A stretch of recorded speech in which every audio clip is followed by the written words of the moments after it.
क्या आप जानते हैं कि गौतम बुद्ध, जो तर्क और ध्यान के प्रतीक माने जाते हैं, उनके जीवन में भी ऐसे कई चमत्कार घटे थे जो आज भी रहस्य बने हुए हैं। बुद्ध केवल एक संत ही नहीं थे, वे एक ऐसे दिव्य पुरुष थे जिनके संपर्क में आने से लोगों का जीवन बदल गया। आज हम आपको बताएंगे 7 ऐसी चमत्कारी घटनाएं जिन्हें जानकर आप न सिर्फ चौंक जाएंगे, बल्कि आपके अंदर श्रद्धा और विश्वास की लौ भी प्रज्वलित हो जाएगी। गौतम बुद्ध का जीवन एक रहस्य और साधना की यात्रा थी।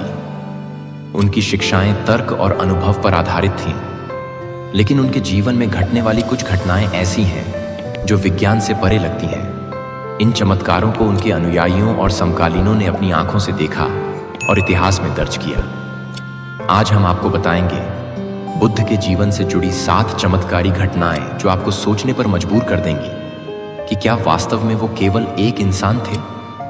गौतम बुद्ध और बोधिसत्व की विजय की दिव्य कथा। बोध गया का वह पावन क्षण जब सिद्धार्थ गौतम आत्मबोध के अंतिम चरण में थे, वहीं पर घटित हुआ था वह ऐतिहासिक दृश्य जिसे धरती की साक्षी कहा जाता है। यह केवल एक प्रतीकात्मक मुद्रा नहीं थी, बल्कि सत्य, संकल्प और आत्मज्ञान की परम घोषणा थी। पृष्ठभूमि: बोधि वृक्ष के नीचे तपस्या। सिद्धार्थ ने वर्षों की कठिन तपस्या और साधना के बाद यह समझ लिया था कि अत्यधिक व्रत या भोग दोनों ही मोक्ष की राह नहीं है।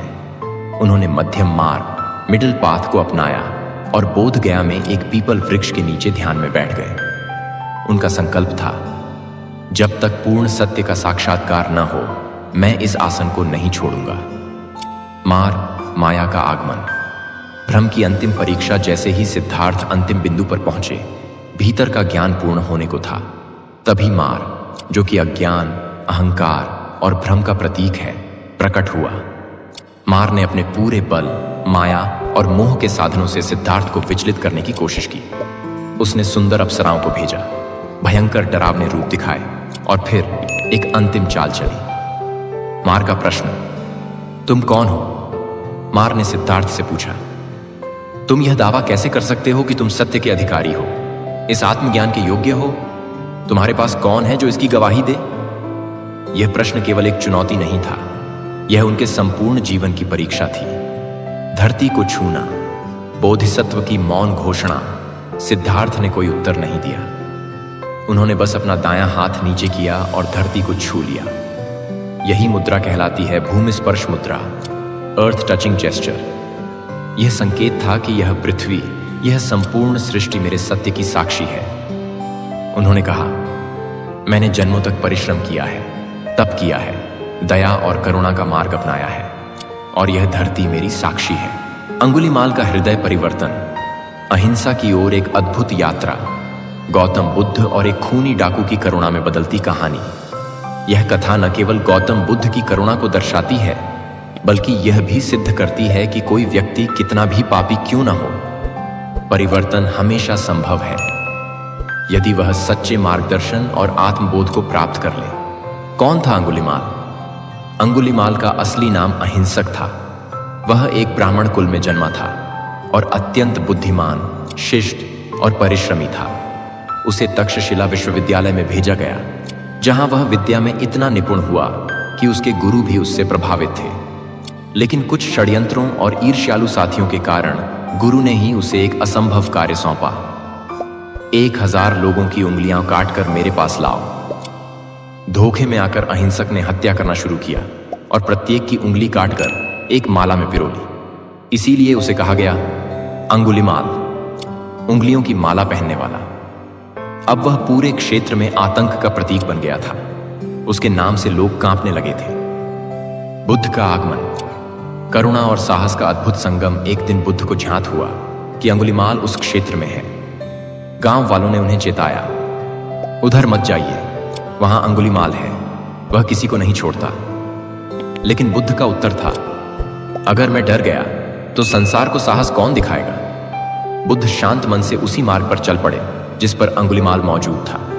साक्षात्कार। एक हत्यारे और एक महात्मा की भेंट। अंगुलीमाल ने दूर से बुद्ध को देखा, अकेले, शांत, निर्भीक चलते हुए। उसे आश्चर्य हुआ, कोई इस क्षेत्र में अकेला कैसे चल सकता है? उसने बुद्ध के पीछे दौड़ लगाई। परंतु हैरानी की बात यह थी कि बुद्ध धीरे धीरे चलते हुए भी उससे आगे ही रहे। वह जितना तेज भागता, बुद्ध उतनी ही शांति से चलते हुए भी उससे आगे निकल जाते। थक कर, चकित होकर अंगुलीमाल ने चिल्लाकर कहा, ठहरो सन्यासी, मैं तुम्हें पकड़ नहीं पा रहा। बुद्ध का उत्तर, जिसने इतिहास बदल दिया। बुद्ध मुस्कुराए और कहा, मैं तो बहुत पहले ही ठहर गया हूं अंगुलीमाल, तू कब रुकेगा? यह शब्द बिजली की तरह अंगुलीमाल के हृदय में गूंज उठे। मैं तो क्रोध, हिंसा, घृणा और अज्ञान से रुक चुका हूं, अब तू कब रुकेगा? ये शब्द केवल शब्द नहीं थे, वे सत्य, करुणा और आत्मबोध से भरपूर थे। अंगुलीमाल जैसे एक क्षण के लिए जड़ हो गया। उसके अंदर का तूफान थम गया। बर्फ पर कमल खिलना। जब अहंकार पिघला और करुणा प्रकट हुई। गौतम बुद्ध की करुणा से प्रेरित एक चमत्कारी घटना। यह कथा उस समय की है जब भगवान बुद्ध हिमालय क्षेत्र की ओर गए थे। ऊंचे पहाड़ों, बर्फ से ढकी वादियों और कठोर जलवायु में कुछ तपस्वी ध्यान और तपस्या में लीन थे। इनमें से एक तपस्वी अपने घोर तप और त्याग पर अत्यधिक गर्व करता था। वह सोचता था, मैंने शरीर को कष्ट देकर बर्फ में वर्षों तप किया है, मुझसे बड़ा ज्ञानी और तपस्वी कोई नहीं। उसका शरीर तो स्थिर था, लेकिन मन में अहंकार की आग जल रही थी। अपने आसपास किसी के लिए करुणा, प्रेम या विनम्रता नहीं रखी थी। बुद्ध का आगमन, शीतलता और चेतना के साथ जब बुद्ध वहां पहुंचे, उन्होंने उस तपस्वी को देखा जो बर्फ में बैठा था, लेकिन उसका चेहरा कठोर, निगाहें तीखी और वाणी में अहंकार था। बुद्ध मुस्कुराए और पास जाकर बोले, तुमने बर्फ में शरीर को कठोर किया है, लेकिन क्या हृदय को भी जरा बना लिया है? तपस्वी ने उत्तर दिया, मैंने वर्षों तप किया है, बर्फ में ध्यान लगाया है, इससे बड़ा त्याग और क्या हो सकता है? बुद्ध ने शांति से कहा, जहां करुणा नहीं वहां तप नहीं, जहां अहंकार है वहां बर्फ की तरह जमी हुई चेतना है, लेकिन जहां करुणा है वहां जीवन है, वहीं गर्माहट है, वहीं कमल खिलते हैं। चमत्कार। जब बर्फ पर कमल खिला, बुद्ध के शब्द बर्फ से भी ठंडे लेकिन भीतर से गर्म थे। शांत, सरल और सत्य। तपस्वी भीतर से हिल गया। उसके भीतर एक कंपन हुआ। वह समझ गया कि उसका वर्षों का तप केवल शरीर का था, आत्मा का नहीं। उसी क्षण, कहते हैं, उस कठोर बर्फ पर एक सुंदर कमल खिला। यह कोई सामान्य कमल नहीं था, यह था बुद्ध की करुणा, तपस्वी के अहंकार के पिघलने और चेतना के जागरण का प्रतीक। प्यासा हाथी और बुद्ध का आशीर्वाद, करुणा की शक्ति का जीवंत प्रमाण। एक हिंसक जानवर कैसे बुद्ध की करुणा से शांत हुआ? यह घटना उन दिनों की है जब गौतम बुद्ध मगध राज्य में अपने शिष्यों के साथ विचरण कर रहे थे। गर्मी का मौसम था और एक बड़ा हाथी, जो लंबे समय से प्यासा था, जंगल से भटककर एक गांव की ओर आ गया। प्यास और पीड़ा से बेचैन हाथी उग्र और हिंसक हो गया था। वह दौड़ता, चिल्लाता और जो भी सामने आता उसे कुचल देता। लोग भयभीत होकर अपने घरों में छुप गए। मंदिरों और दुकानों के द्वार बंद हो गए। हर कोई बस यही प्रार्थना कर रहा था, कोई इसे रोक ले। बुद्ध का आगमन, शांति की एक किरण। गांव में अफरा तफरी मची थी।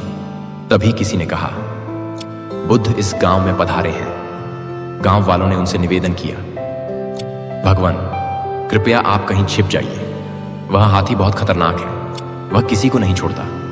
लेकिन बुद्ध ने शांत भाव से कहा, हाथी प्यासा है, परेशान है, वह कोई राक्षस नहीं, बस एक पीड़ित जीव है। बुद्ध उसी मार्ग पर आगे बढ़े जिस पर हाथी आ रहा था। साक्षात्कार। जब हिंसा और करुणा आमने सामने आए, हाथी गुस्से में दौड़ता हुआ बुद्ध की ओर बढ़ा।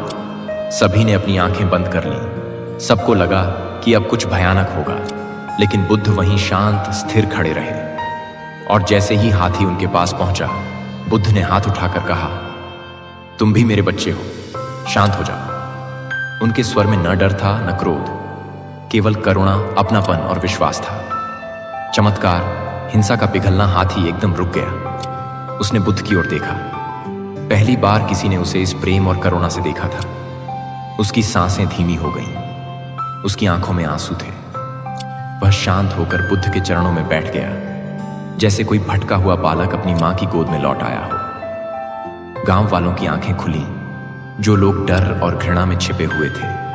उन्होंने जब यह दृश्य देखा तो उनके दिल में भी करुणा की लहर दौड़ गई। उन्होंने समझा, डंडे, पत्थर और डर से नहीं, प्रेम और करुणा से ही सबसे बड़ा बदलाव आता है। बुद्ध का प्रकाशमय शरीर जब मानव रूप में ईश्वर प्रकट हुआ, बुद्ध के अंतिम उपदेश के समय का दिव्य चमत्कार। यह कथा उस अंतिम समय की है जब गौतम बुद्ध कुशीनगर में अपने जीवन के अंतिम उपदेश देने जा रहे थे।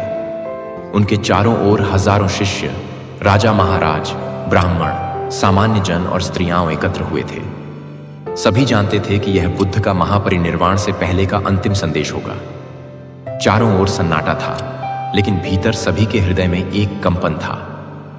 क्या आज हमारे गुरु हमें छोड़ देंगे? प्रवचन प्रारंभ हुआ और प्रकाश फैलने लगा। बुद्ध शांत भाव से बोले, सभी संगठनशील वस्तुएं नाशवान हैं, अपनी मुक्ति के लिए स्वयं प्रयास करो। जैसे ही उन्होंने ये वाक्य बोले, वहां उपस्थित लोगों ने एक अद्भुत घटना देखी। बुद्ध का शरीर धीरे धीरे प्रकाशमान होने लगा। वो चमकने लगे, मानो कोई सूर्य उनके भीतर जाग उठा। उनके चारों ओर स्वर्णिम आभा फैल गई। उनका चेहरा तेज से दमक रहा था, नेत्रों से करुणा की किरणें निकल रही थीं। देवता भी हुए नतमस्तक। ऐसा कहा जाता है कि उस क्षण केवल मनुष्य ही नहीं, देवता, गंधर्व और अप्सराएं भी वहां उपस्थित थीं। स्वर्ग से फूलों की वर्षा होने लगी। पक्षी शांत हो गए, वायु मधुर हो गई और वृक्षों की पत्तियां थिरकने लगीं, मानो प्रकृति भी नमन कर रही हो। लोगों ने कहा, यह कोई साधारण मनुष्य नहीं, यह स्वयं ईश्वर है, जिन्होंने मानव शरीर में जन्म लिया ताकि हमें राह दिखा सके। प्रकाश से परिपूर्ण विदाई, न अंधकार न भय। जब बुद्ध ने अंतिम शब्द कहे, उनका शरीर प्रकाश में विलीन होता गया। लेकिन वह प्रकाश केवल बाहर नहीं था, वह भीतर जागा हर उस व्यक्ति में जिसने उनके वचनों को समझा। बुद्ध ने शरीर त्यागा, लेकिन उनका प्रकाश, उनके विचार, उनका प्रेम, उनकी करुणा अमर हो गया। बच्चे की मृत्यु और बुद्ध की सीख।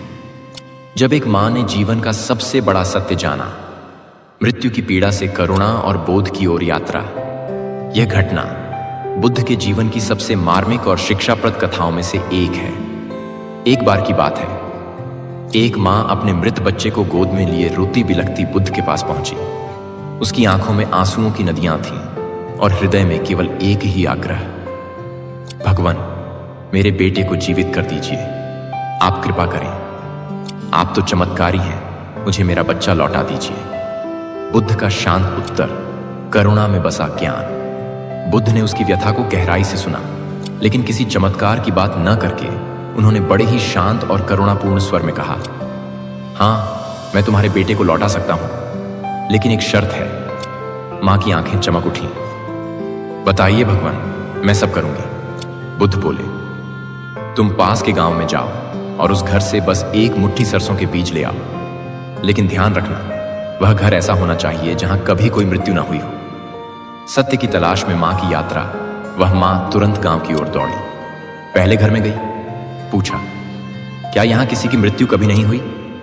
उत्तर मिला, यहां मेरे पिताजी नहीं रहे। दूसरे घर में पूछा, वहां किसी की पत्नी का निधन हुआ था। तीसरे, चौथे, पांचवें, हर घर में कोई ना कोई शोक की कहानी थी। वह सुबह से शाम तक घर घर जाती रही, लेकिन ऐसा कोई घर उसे नहीं मिला जहां मृत्यु ने दस्तक न दी हो। बोध की जागृति, दुख में छिपी करुणा। आखिरकार थकी हारी वह स्त्री बुद्ध के पास लौट आई, लेकिन इस बार उसके हाथ खाली थे और आंखें भीगी थीं, लेकिन शांत थीं। उसने बुद्ध से कुछ नहीं मांगा, बस चुपचाप बैठ गई और कहा, भगवान, अब मैं समझ गई हूं, मृत्यु सबका सत्य है।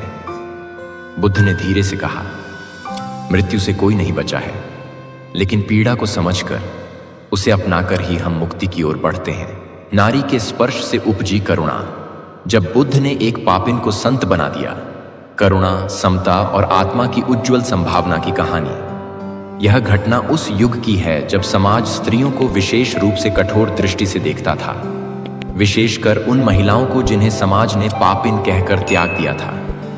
ऐसी ही एक स्त्री थी, सुंदर लेकिन अपमानित, जिसे हर कोई तिरस्कार की दृष्टि से देखता था। उसका नाम आम्रपाली या किसी स्थान विशेष के अनुसार किसी अन्य नाम से उल्लेखित है, परंतु नाम से अधिक महत्वपूर्ण है उसकी कहानी। वह स्त्री बुद्ध की ख्याति सुनकर उनके पास आई। वह जानती थी कि यह संसार उसे तुच्छ और अपवित्र मानता है, लेकिन उसने सुना था कि बुद्ध की दृष्टि सब पर समान है, चाहे वह राजा हो या भिक्षुक, गृहस्थ हो या पतिता। समाज का विरोध और बुद्ध की करुणा। जब वह स्त्री बुद्ध के पास पहुंची तो आसपास के भिक्षु घबरा गए। कुछ ने उसे दूर भगाने की कोशिश की। तू यहां क्यों आई है? तू इस पवित्र संघ में कैसे आ सकती है? तेरा छूना भी पाप है, तू अछूत है। पर बुद्ध ने सबको रोका। उनका स्वर शांत था, पर उसमें अद्भुत दृढ़ता थी।